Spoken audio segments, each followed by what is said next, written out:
And we're back with some updates to the Liam Payne situation.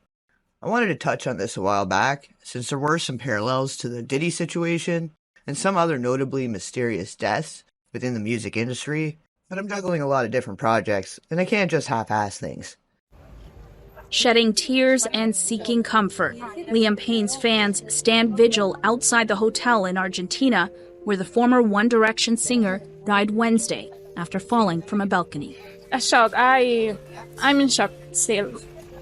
That feeling reverberating around the world. Payne's family told the Associated Press they're heartbroken. His former One Direction bandmates say they're completely devastated, writing, "For now, we will take some time to grieve and process the loss of our brother, who we love dearly. The memories we shared with him will be treasured forever." During a concert, Payne's friend singer Rita Ora paid tribute, as did the UK's Parliament. Can I also send condolences to the friends and family of Liam Payne? One Direction was loved by millions across the world. Forensic teams are combing through the site of the tragedy as new details like this 911 call are released. A staff member says a guest overwhelmed by drugs and alcohol was breaking things in their room, highlighting there is a balcony. This picture released by local police shows a broken TV in Payne's hotel room, and autopsy results confirm he died from the fall. In the morning now, see us in the light of Payne, who was only 31, spent half his life in the spotlight. As a member of One Direction, he was a global star. I sort of view them as the internet's first boy band. Pop stars never felt more accessible because of the ways in which they could communicate. all my life. But after the band broke up, Payne had some tumultuous times. He spoke about his mental health and addiction struggles. Looking back, this culture critic thinks there's a conversation that needs to be had about the pressures of fame, what it means to become famous at a really young age, how that might impact people. Something that you won't forget. As the investigation into what led up to Payne's death continues, what is clear is the lasting impression he made on his fans. Aria, I know you've been talking to fans all throughout the day that are there paying their respects. What have they been telling you? Well, they are shocked. They are trying to find answers, but most of it, they are trying to comfort themselves. They are here singing their songs, putting candles, just trying to be together, trying to be together in this terrible time, crying and hugging themselves. Most of these young people is from Argentina. They are from the Gen Z, that generation that started to communicate themselves with through social networks. And that's why One Direction was so popular all around the world. And here we have Argentinians, but also we have people from New Zealand. Yes. What's your name? My name is Gise. And how do you feel? How did you find out? Why are you here now? I found out through someone sending me a post on Instagram, and it's just really sad. Can't quite believe it, to be honest. Yeah. Yeah, that's the situation. Nobody can believe. Everybody's trying to understand what happened. The same as the justice, the same as the prosecutor's office, and even his companions of the band, the One Direction band, that they have a statement today. And as Liam said in his last song, he says, I am broken too. That's one part of his letter. So he probably wasn't passing the best time, and these people here isn't either. Julia? No, what we've heard in that 911 call is that the hotel staff feared for Liam's safety. It's not necessarily their responsibility to intervene, but they turned to those whose responsibility it would be. In one sense, this is an all too familiar scene, a pop star alone in a hotel, perhaps turning to alcohol or other substances, but also inflicting a little damage on the hotel room. What seemed to be a distressed episode after his then-girlfriend Kate Cassidy, a social media influencer, had left Liam in Argentina because she didn't like being in one place for too long, and Liam's life came to a tragic end. Liam, who was waiting for his visa to be renewed in order to return to the US, was clearly not doing well mentally shortly after her departure, and after a sequence of bizarre events where staff just continued to take him back to his room when he clearly needed medical attention, he plunged to his death from the third-floor balcony of the Casa Sur Palermo Hotel in Buenos Aires, Argentina. When authorities arrived at the room he was staying, it seemed clear that he'd been self-medicating with illegal substances, which had been confirmed by his friend and former manager, Roger Norris, who was one of the last people to see him alive. Roger was apologizing on Liam's behalf as he was leaving in frustration for the mental state Liam was in, rather than helping him get through what was obviously some kind of mental crisis. A preliminary autopsy report reveals the singer died from multiple traumas and internal and external bleeding. Photos shared with ABC News by UK news outlet ITN appear to show drug paraphernalia and a smashed TV inside Payne's hotel room. Plus, in a 911 call, a hotel manager calls for help, saying there's a guest who's drunk on drugs and alcohol, breaking everything in the room. And he says he's fearing for the guest's life because of the balcony. As teenagers, Liam Payne and the rest of One Direction burst on the scene back in 2010 on the show The X Factor. Since then, the British pop boy band has seen international stardom. Now, with the announcement of Payne's passing, fans all across the world have been reacting to this sudden loss. After the news of Liam Payne's death, fans in Argentina gathered at Casa Sur Hotel, sang his songs, and laid out flowers as a memorial to the global star. And a day later, fans are still reeling. We spoke with one woman in LA who grew up listening to the band. I didn't believe it. I was very shocked. I had to look through multiple sources just to confirm that it's true. Many fans like Bianca say they didn't believe the news at first. I think that I was very shocked and just surprised because he's so young, and I think that it kind of puts into perspective like how many years it's been since One Direction, and like, oh, we're all older now. Liam Payne's cause of death has been revealed. An early autopsy saying among Liam's 25 injuries, his severe head trauma alone was enough to kill the 31-year-old singer, who plummeted 3 stories from his hotel balcony on Wednesday in Buenos Aires. Paramedics pronounced Liam dead at the scene. It's unknown if he was with anyone before his 45-foot fall, which police also haven't confirmed to be intentional or accidental. But we know investigators are not leaning towards foul play. And the 911 call from Liam's hotel hinted at a chaotic scene just minutes before he dies. Y necesitamos que nos envíen a alguien urgente porque, bueno, yo no sé si corre riesgo la vida del huésped. Está en una habitación que tiene balcón y, bueno, estamos un poco con temor de que haga algo. ¿Qué sucede en el lugar, señor? Bueno, tenemos un huésped que está sobrepasado de droga y alcohol y, bueno, cuando está consciente está rompiendo toda la habitación y, bueno, necesitamos que manden a alguien, por favor. Bajo efectos de alcohol y estupefaciente, ¿no, señor? Sí, correcto. Roger, a former CEO of an energy investment company called Stoneway Capital, was rumored to have had what was suggested to be more than a friendship with Liam. It may have been part of the reason that he and Kate were having relationship issues behind closed doors, and for choosing to head back to the US without him, rather than the pair choosing some other temporary destination together.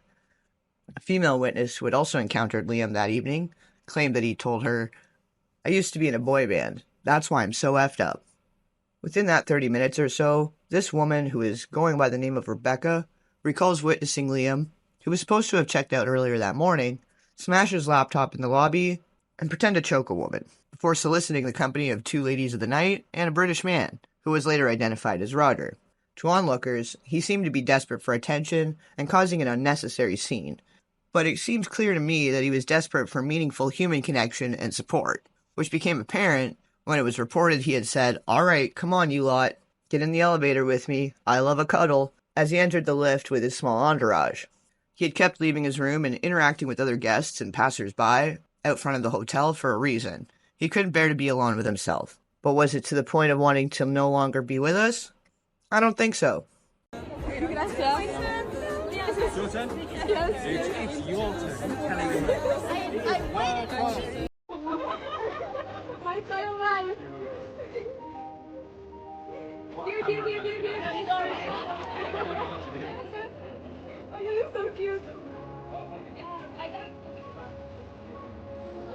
Ya tiene cosita y está re preparado, ¿no?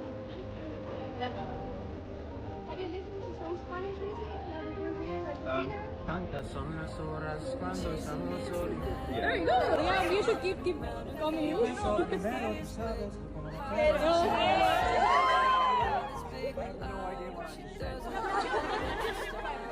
We had multiple encounters with Liam.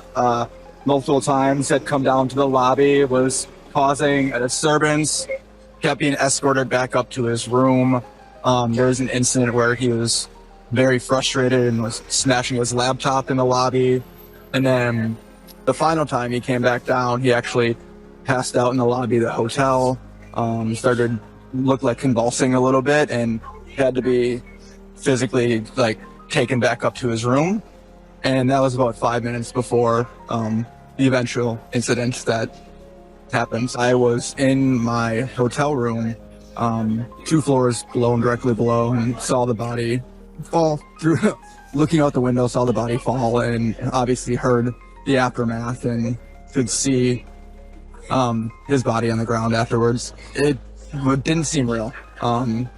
You almost had to pinch yourself to understand and process what you were seeing, but it just was an out-of-body experience, like surreal. And did you know it was him straight away? Not so. I had a suspicion just based on the state of mind and the condition he was in earlier. I didn't know for sure, but that was my first thought. One of my friends was in the room right across the hall from him and heard very loud screaming, a lot of just almost primal noises, grunting, screaming coming from the hotel room. Heard an argument with his friend earlier in the day, but during the immediate fall, I didn't hear any noises. The circumstances in which he made his way off the balcony were debated. Some sources claiming he was unconscious before the fall and may have been leaning against the edge before losing consciousness, while others pointed out that the railing was too high for him to just slip over so easily. He also had his shoes on and his bag, so it seemed like he was preparing himself to check out, but then something spooked him and he was trying to escape that room. Others thought there may have been a physical altercation, where he was then put over the edge. The judge presiding over the case, Laura Brunyard, also believes he was trying to escape, saying, and I quote, "Payne's consciousness was altered and a balcony was in the room. The proper thing to do was to leave him in a safe place and with company until a doctor arrived," which I completely agree. She also goes on to say, and I quote, "I maintain that Payne tried to leave from the balcony of the place where he was left because the forensic experts noted that he did not lose his balance. This is how the fall occurred." Regardless of what actually happened in that room moments before, 5 people have been charged with connection to his death, Roger being one of them, who had left less than an hour before the incident, 2 others being the hotel staff who had provided Liam with the narcotics, and finally the 2 general managers for their sheer negligence. The judge claimed that Roger had taken the position of guarantor to Payne's family and was the main point of contact for the musician at the hotel. The judge added that Payne's state of vulnerability was evident when Roger left 50 minutes before the fall. Toxicology showed he had a dangerous cocktail of substances and alcohol that would not have interacted well with the antidepressants he was taking. The combination of substances was reported to be the same as what Diddy was known to dispense at his parties to what were sometimes unwilling participants, known as pink cocaine. Pink cocaine was reportedly found in the 31-year-old's system. It helps you enhance sex. So I was wondering, did he have any female company with him who could have assisted him and kept him alive? Just about 1 hour before Liam fell 45 feet, resulting in 25 injuries, he was reportedly seen with 2 women, who Argentinian media describe as sex workers. The women reportedly argued with the singer over money and left.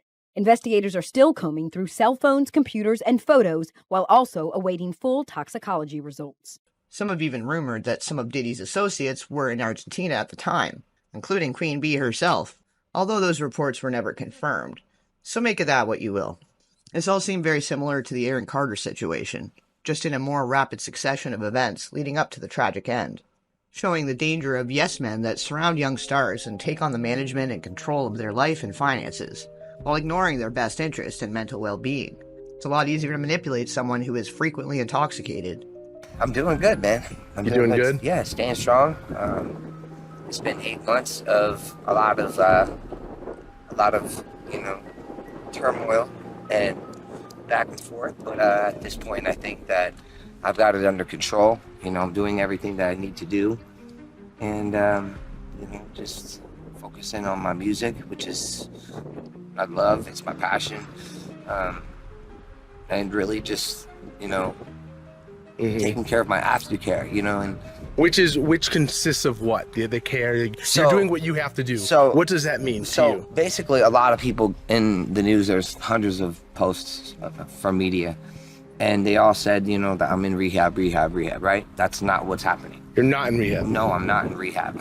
I'm in an outpatient program that is just meetings. So it's NA meetings, AA meetings, just so the judge can see that I'm taking care of my aftercare, almost coming up on 5 years clean. But does it help? Does the aftercare, does it help? I mean, you say you're just doing it for the judge, but being an addict, you have triggers all the time and triggers around you, and it was helpful. I agreed with the judge. I thought I think what he. Do you need rehab? Like serious rehab? No, not at all. Okay. For what? Roger had also been acting as Liam's manager, which blurs the lines between ally and parasite. All these people that love to be there for when it's all fun and games, but when they realize it's a real person with internal conflict who's under immense pressure, there's no one to be found. It reaches a peak, and then suddenly that person is too much, and they choose abandonment rather than getting the individual some help and or support. The industry has never been about the art and artistry. It's always been about the shareholders and corporate gains.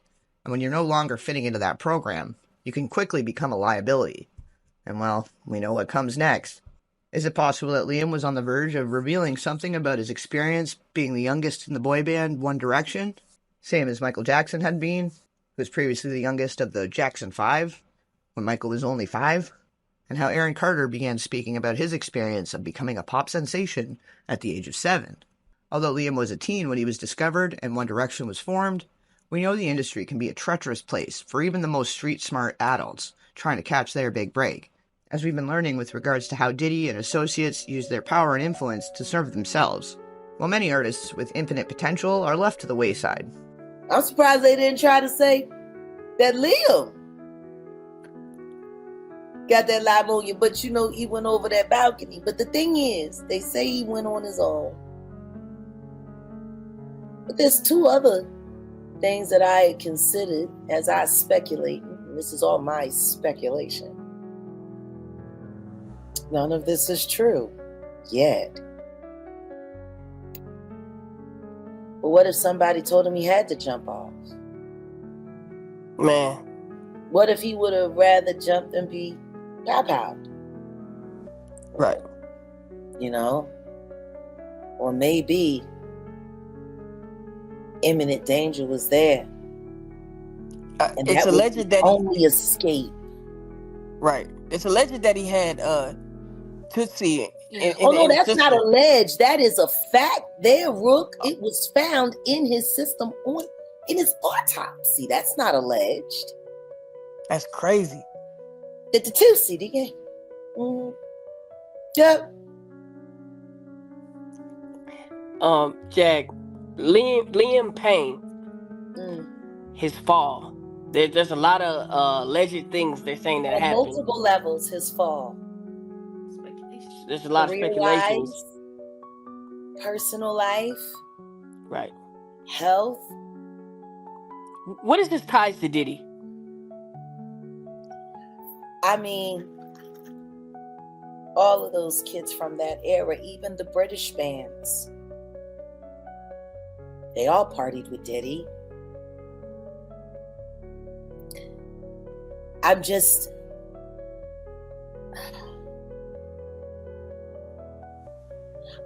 It's hard for me to truly get invested in what's happening to Liam Payne right now because I haven't gotten over what happened to Nick. Nick's brother, Aaron Carter. Right. A lot of people keep forgetting Aaron Carter was begging for help, begging for independent financing, begging for security. He made it very clear Sony was out to get him, just like Michael Jackson told him they would be. And right around that time, his brother had just been accused of raping one of the girls from making the band. Diddy's entity. And they were trying to make all of that go away. And Aaron called his brother out. And then the next thing you know, he said, if anything happens to me, I did not do this to myself. And then he was gone, and they said he took his own life, just like they're saying about Liam Payne. Why doesn't anyone want to see the same thing happening over and over and over again? Because if Diddy is responsible for Liam Payne, then he is without a doubt responsible for Aaron Carter. Michael Jackson was very vocal about how he felt about his record label, which was led by Tony Mottola at the time, the man who preyed on Mariah Carey in her teens and had basically manufactured her stardom. Gotta give her credit for her comeback after her career hit a brick wall when she finally left Mottola. This was a very tumultuous relationship, and the way she was handled and managed was not okay. But we'll have to save that story for another video. Michael's suspicious death came a mere months after reclaiming the lead in his own life and giving this embittered speech to an adoring crowd about Mottola and the industry in general. He was just about to embark on a tour that he'd arranged for himself and had gained the publishing rights to a staggering amount of media. Anyway, first let me say, I really don't like to talk that much. I really don't. I prefer to perform than talk, but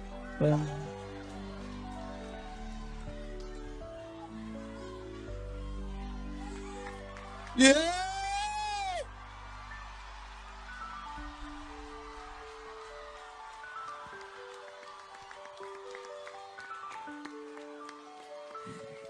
You know, let me just say this. The tradition of great performers from, and I really want you to hear what I have to say. The tradition of great performers from Sammy Davis Jr. to James Brown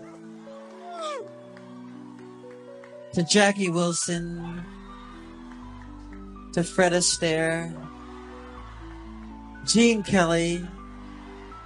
The story is usually the same, though. You know, these guys work really hard at their craft, but the story ends the same. They usually are broken, torn, and usually just sad. And the story is very sad in the end because the companies take advantage of them. They really do. And Sony,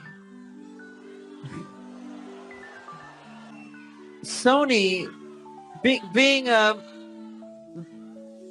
the artist that I am at Sony, I've generated several $1 billion for Sony, several billion, and they really thought that my mind is always on music and dancing and it usually is, but they never thought that this performer myself would outthink them.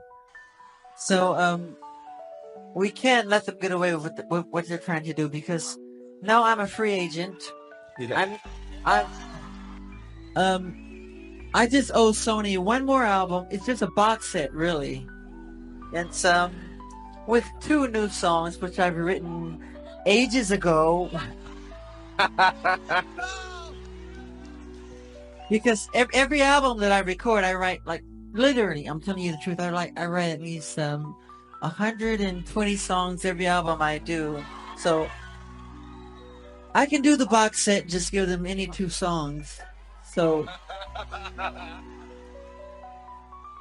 I'm leaving Sony a free agent, owning half of Sony. So I own half of Sony's publishing, and I'm leaving them, and they're very angry at me because of it. But I just did good business, you know. Tell him! Say it, Michael! Tell the story!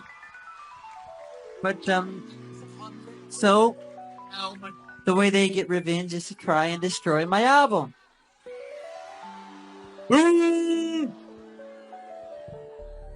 But I've always said, you know, good art never dies.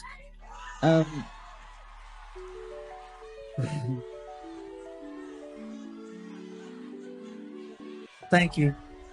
I love Unbreakable. You know, and Tommy Mottola is a devil. Respect! I'm not supposed to say what I'm gonna say right now, but I have to let you in on a secret. Say it! No, please don't videotape what I'm going to say, okay? Turn that off, please.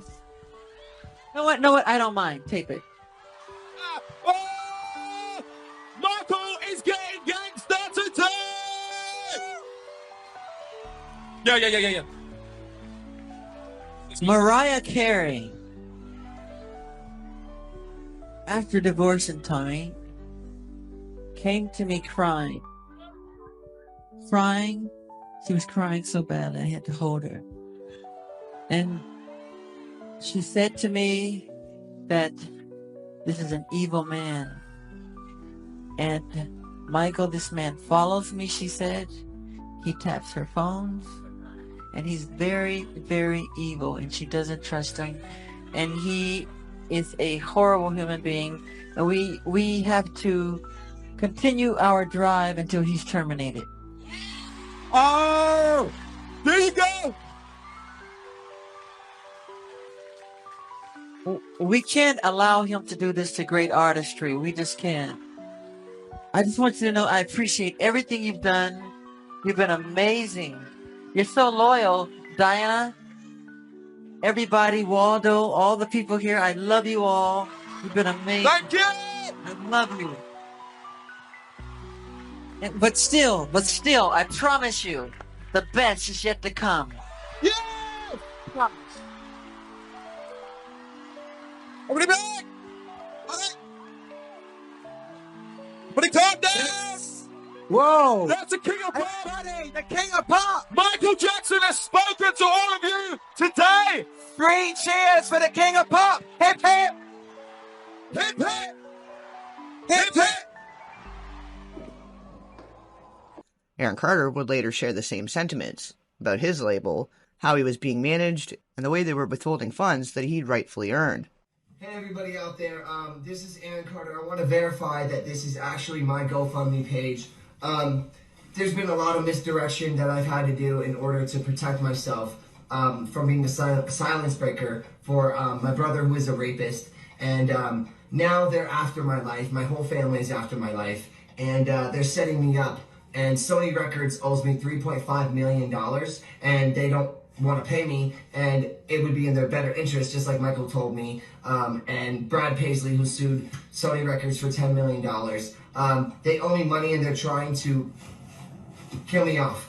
And I'm begging you, and I'm pleading you, help me raise $100,000 as soon as I can, so I can move to an undisclosed location where I am safe. My realtor won't sell my house. They're all involved in this, and they're trying to keep me there. They had cops come and check for a rope in my garage, saying I wanted to hang myself. So please trust what I'm saying, and please donate the money. Aaron also revealed that he was propositioned to make false claims against Michael at one point. So after I left the party, and the next day I smoked weed with Michael, and then I get in the limousine and I leave. I get back to the Sheraton Hotel at Universal over here. There's 4 FBI agents waiting for me in the hotel room. And my mom's there and she's like, tell them what happened. And I'm like, what do you mean tell them what happened? And I sit down with them and they all ask these super sexually exploited, questions, back-sided questions. And I knew that at my age already. And I looked at all 4 of them and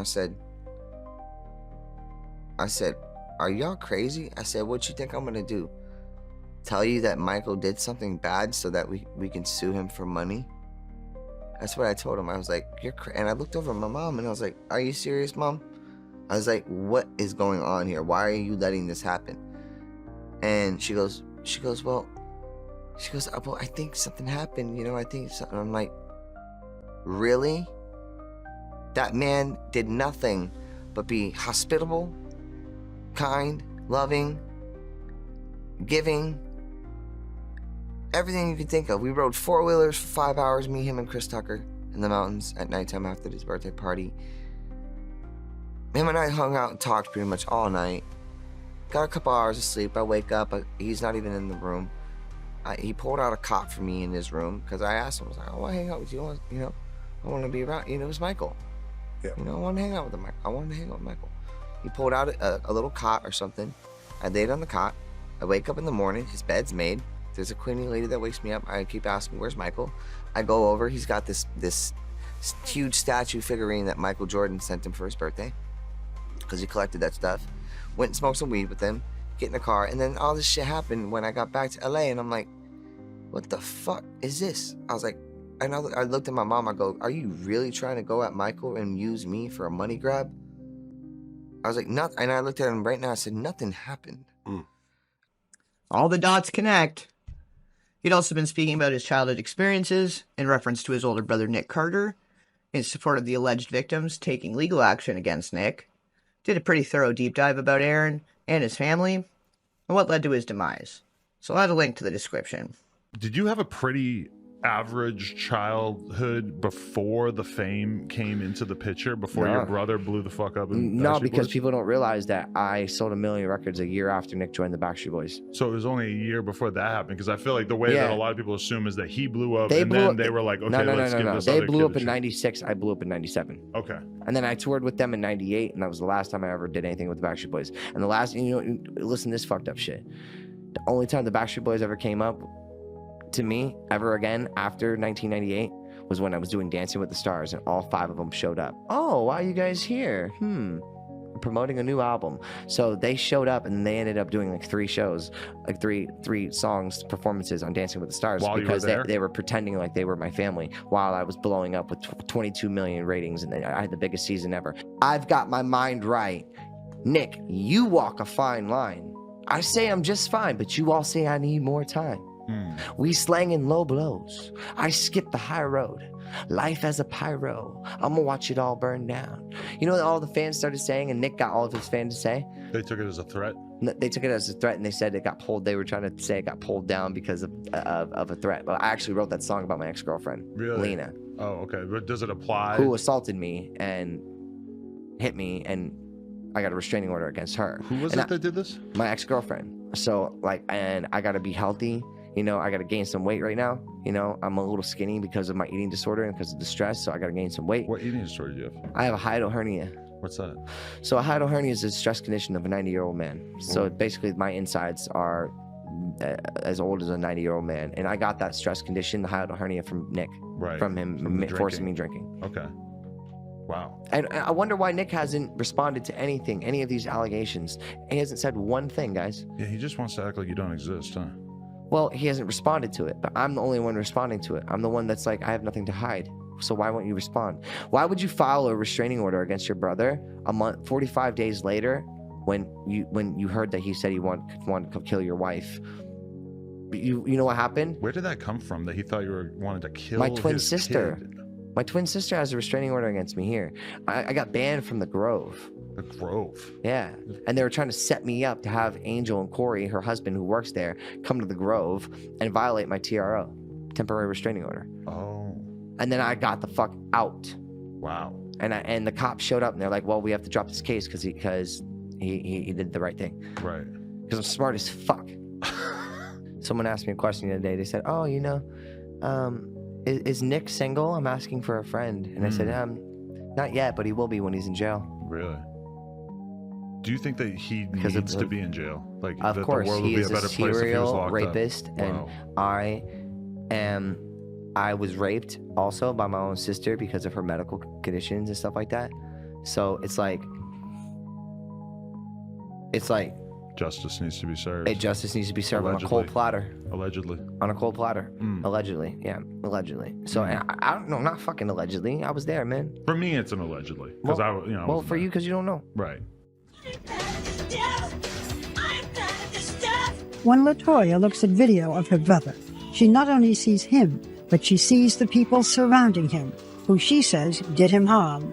She has made accusations about a shadowy entourage that she believes contributed to his death. I knew Michael was surrounded by people that positioned themselves in his life, positioned themselves to control and take advantage of him. And that's what bothered me more than anything else, because I knew something terrible would happen at the end, not to mention the fact that Michael constantly told me, LaToya, if I die, they're going to murder me. They're going to kill me. He would tell me that, Barbara. When I found out he had actually passed, I said, no, it wasn't an accident. He was murdered. Your brother was murdered. I always believed that from day one, when I found out that he was no longer with us. I said, I'm not going to accept anything else, Barbara. They could have told me a heart attack. They could have told me he had fallen off a ladder, and I would have said, no, it's not a heart attack. He was murdered. Did he fall off a ladder? No, he was murdered. Who murdered your brother? I don't know exactly who. I think there are more players involved than we know. This is just my opinion. This is what I feel. I know what Michael was afraid of. I know that when you're in a position... What was he afraid of? He was afraid of his life. He would say, I'm afraid of my life. I'm afraid they're going to assassinate me. I'm afraid they're going to kill me. He would always say that, Barbara. LaToya said that Michael was murdered by people who would benefit financially from his death, but she never made it clear who she believes was involved or how they would profit. Will you name names? I think within time it just might come out and people will know. LaToya, wouldn't the family also, as heartbroken as they are, also profit from Michael's death? You know, things that come in the future, movies, recordings, memorabilia. I think the family's concern at the moment really is getting his estate to make sure everything is being paid for, the debts are taken care of and things of that nature. And then making sure the kids are set, his children are set. But I understand your point, but I think that's what's most important. We now know that Michael Jackson died of a fatal combination of drugs, including the powerful anesthetic propofol, which was administered by this man.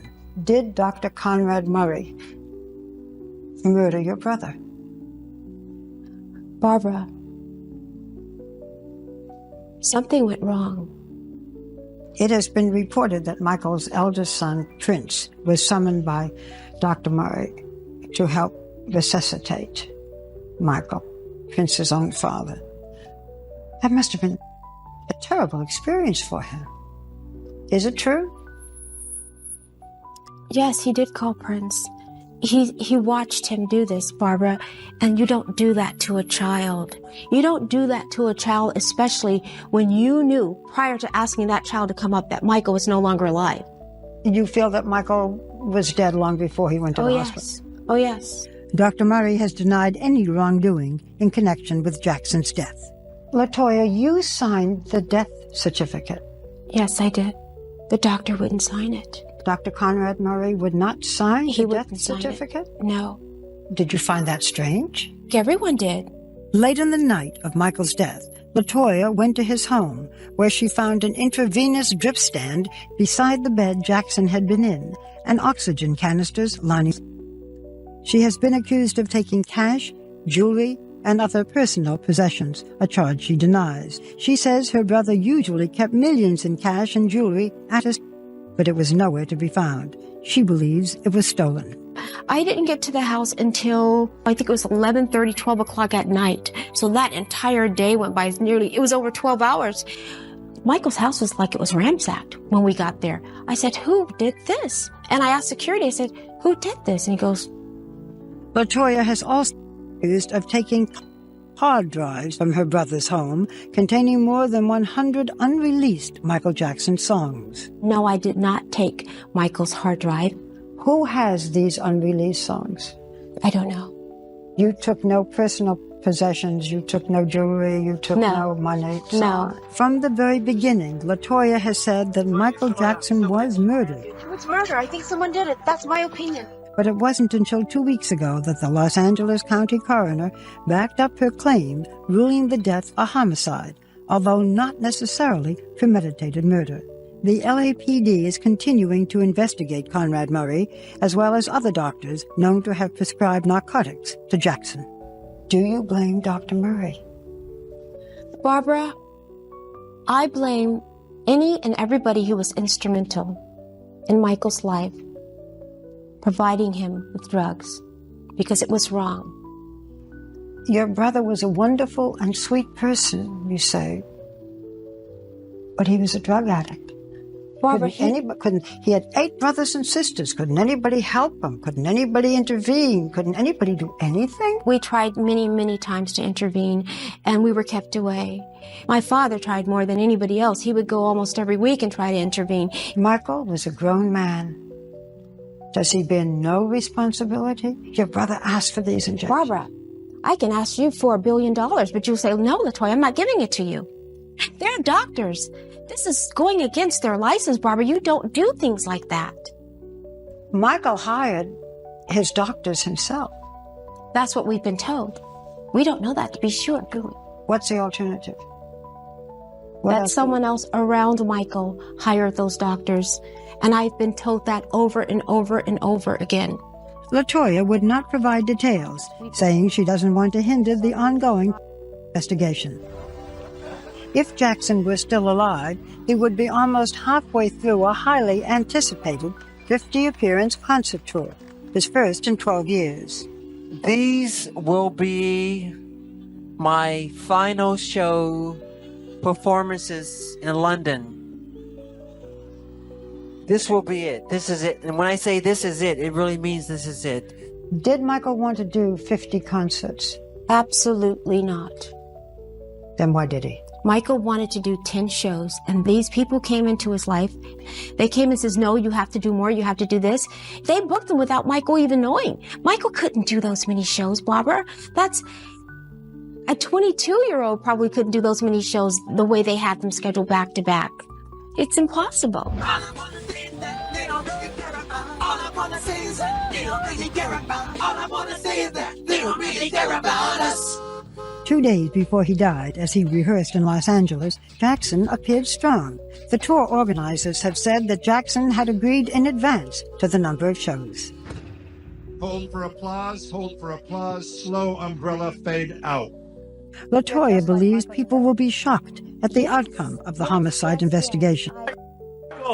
She was not only a devoted sister to Michael, but a loving aunt to Prince Michael, Paris, and Blanket. Aaron Carter's mom has made a pretty remarkable decision. She has decided she wants the world to see the death scene, where the bathroom where Aaron was found dead. And the reason for this is she is calling out the police and feels like they did not do a proper investigation here, because she's certainly insinuating that there may have been foul play involved in Aaron Carter's death. We're gonna bring her on, but before we do, I just want to make something really clear. The police have said it was not foul play.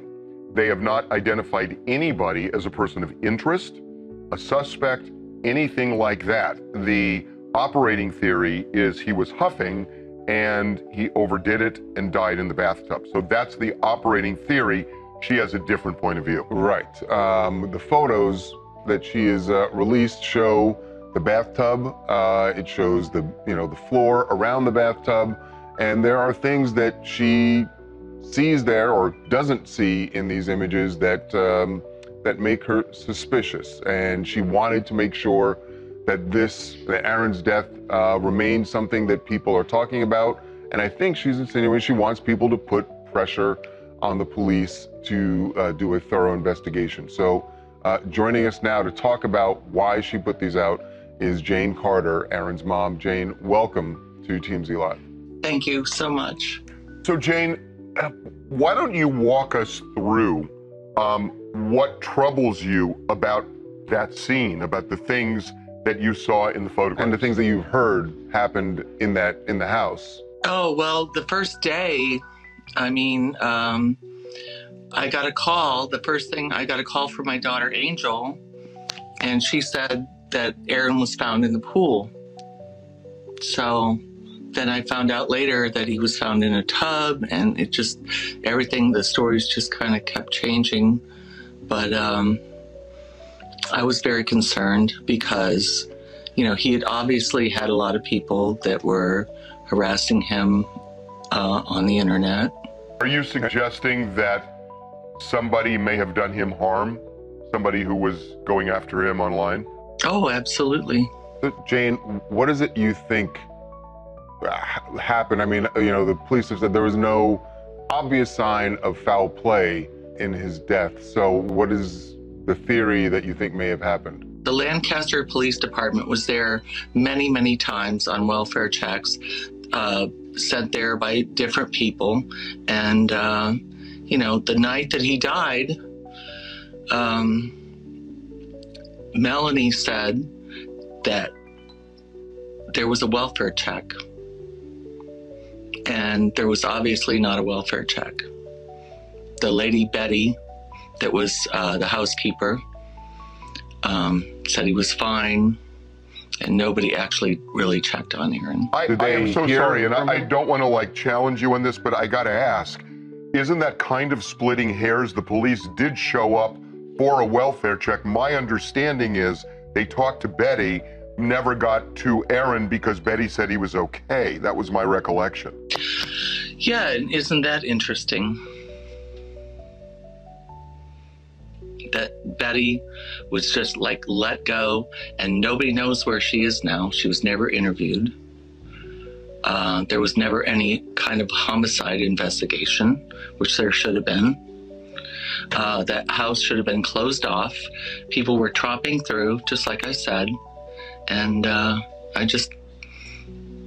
think it's wrong. We should say, just for the record so people know, Betty has never been in any way named as even a person of interest or anything like that. So I get this is your personal opinion on it. Look, your son has had a history of huffing. Yep. And I guess, you know. And there was a video that he had posted, I think within a week before his death. Yes, it was sent to me. So I guess the operating theory has been this was huffing gone bad. Do you entertain that as a possibility? Are you dismissing that? No, actually, the first time Aaron went to rehab was Betty Ford, and I went to Johnny Wright's compound in Orlando, Florida, and his friend Jason Sanchez said, "Oh, don't come, don't come." Aaron called me and said, "Mom, please come." And I went, and he was like in a closet and just huffing. But the thing about Aaron, he never, when he was doing that, he always hid it. It wouldn't just be thrown around a bathtub like that or all around the room, and even found outside days later. So. But again, he could have done that thinking he could clean it up himself because he never would have thought he would die accidentally. So couldn't you do that behind closed doors as your bedroom door is closed and then just move it and then clean it up after it's over? Yeah, after you get out of the tub. I don't know, perhaps, but it just wasn't his MO. So, as far as I knew. Jane, have you heard anything from the coroner's office as far as timeline when the toxicology might be back? You know, I did hear that if it is the aerosols or whatever, then that's probably not going to be detected. So if it's something else, which Melanie thinks it is because there was a drug dealer, and she has the last text that she sent to the detective. And if it's drugs, that would surface in the toxicology results. So you're going to know something. This is the thing that I don't like, okay? I'm looking at those photos. Obviously, people were able to go into that home, his home, and see that. Look at that tub, okay? Look how full that tub is. All right? If you put a body in there and it gets that green or whatever, you put a body in there and don't you think there'd be some water on the outside when you pull it out and you're supposedly doing CPR? I mean, that overfull tub, in my opinion. So I think there's lot of suspicious. Hey, I know he was an addict, okay? I know that he had his issues, and a lot of them were with doctors that were, you know, prescribing him medications that they should not have been prescribing him. Yeah. Because they weren't doing the meetings. These doctors, they, you know, you're supposed to see a patient in person. And we know that doesn't always happen for sure. We know that. Well, look, I mean, look, we're out of time, but obviously the toxicology may answer some of these questions, or may but it's possible create other you're questions. never going to get a full answer if it was indeed aerosol. So, you know, I guess we just have to wait to see what those results are. No, I do think that Aaron did not want to die. He had no intention of dying. And I don't think that he would be doing that much of that aerosol. It's just like, it's like overkill. So. All right. Jane, first, we are, of course, sorry for your loss. But thank you so much for being with us. And we will see where the case goes once those toxicology results come back. Please take care. It's been 2 years since Michael Jackson died, and as his doctor, Conrad Murray, heads into court to face manslaughter charges, the controversy surrounding his death still rages on. Michael's sister, LaToya, claims that Dr. Murray was just the fall guy in her new book, Starting Over, and she's here to tell us why. She says there was a conspiracy to murder her brother. Please welcome back LaToya Jackson.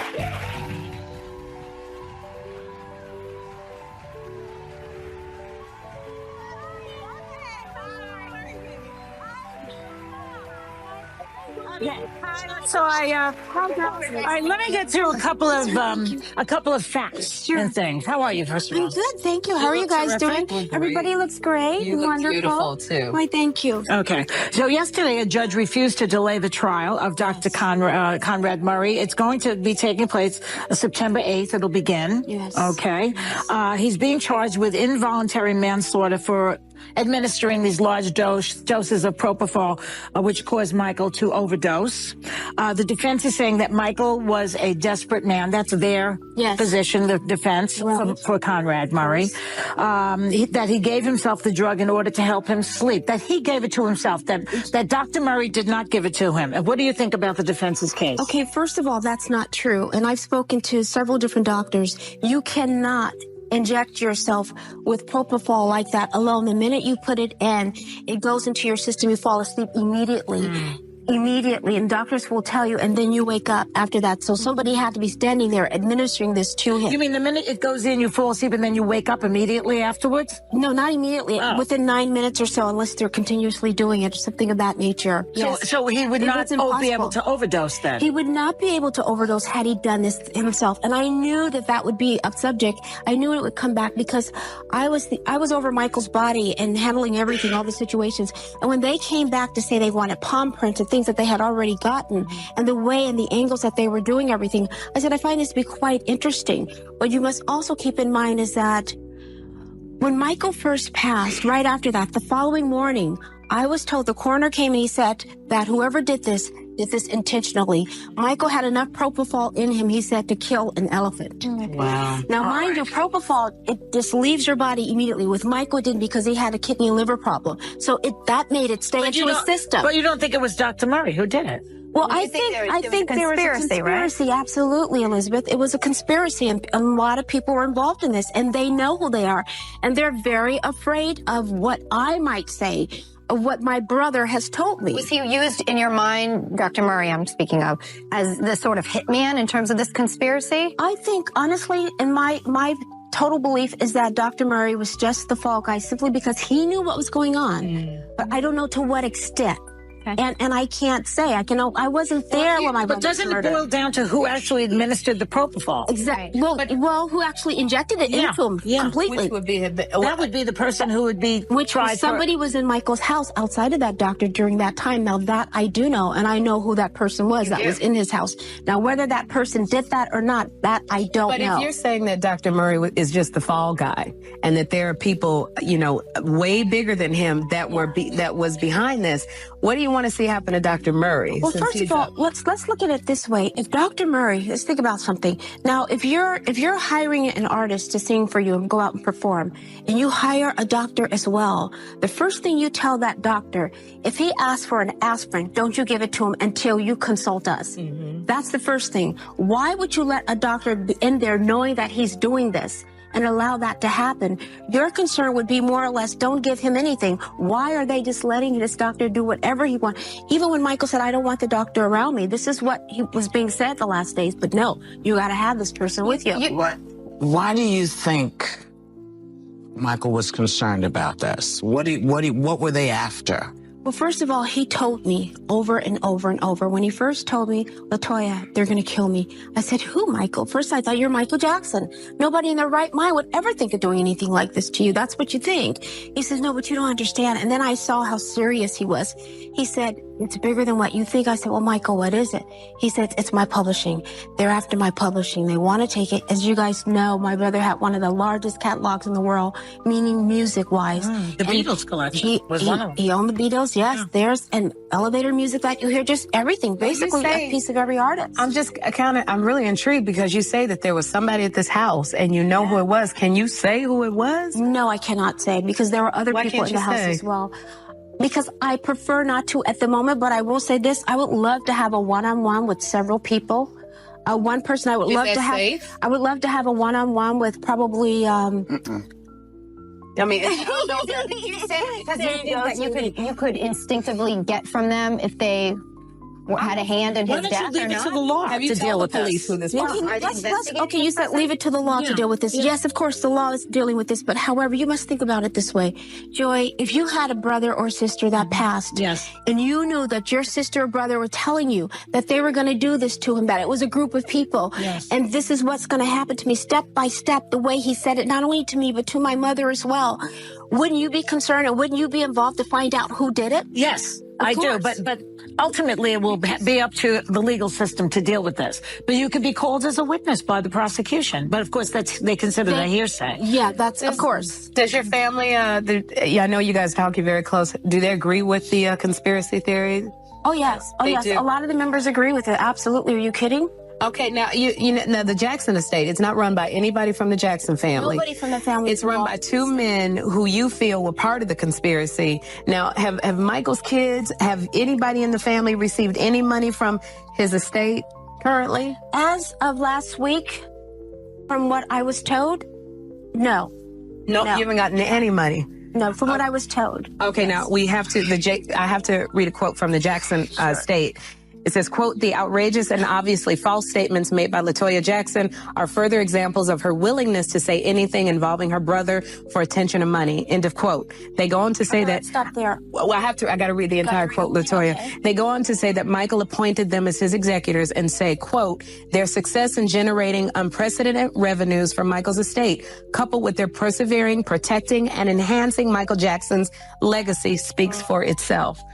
What do you have to say to that? I have to say, first of all, to everybody, for attention, I don't need the attention.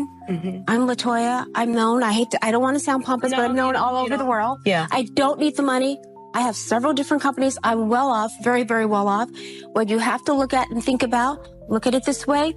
These are the guys that knew Michael was worth more dead than alive. And what are they doing? All of his things that you see are being sewed and thrown into just so many different mixes, and the movie came out right away. As a matter of fact, by the time Michael passed, right away, everything was being collected. Again, I was told all the footage from the movie was collected. Everybody, the doors were locked. It says no. Making a movie, right? We have to. Because this is a part of a premeditation. Everything was premeditated. Well, we're going to find out more in this book. LaToya, thank you so much for coming by. We want to thank LaToya Jackson. Members of our audience are taking home a copy of LaToya's book. When we come back.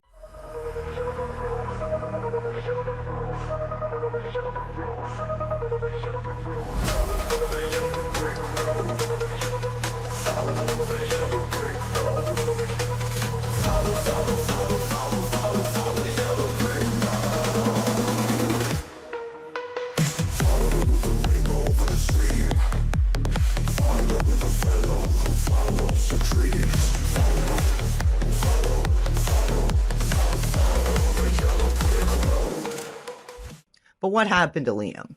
This very preventable and avoidable accident still has fans and conspiracy analysts reeling with questions and doubts regarding the official narrative being presented. Let me know what you think really happened here in the comments, what that email may have said that caused him to smash his laptop in the lobby, and seemed to be the turning point of when everything turned from bad to worse. The truth may never come to light, but in the very least, we can see there's a pretty clear pattern of how stardom in childhood and or teens can have a severe impact on adulthood. So now what? There's been a lot of headlines recently, Naomi, connecting you to Mr. Liam Payne, formerly of One Direction.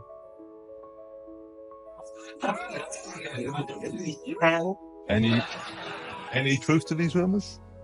I've never discussed my personal. Well, that's all going to change because Next. I'm going to ask you another question. Okay. Another name. Okay. Drake, you got quite close to Drake? I never discussed my personal. I mean, it's crazy. It's like one day it's one person, the next day it's another.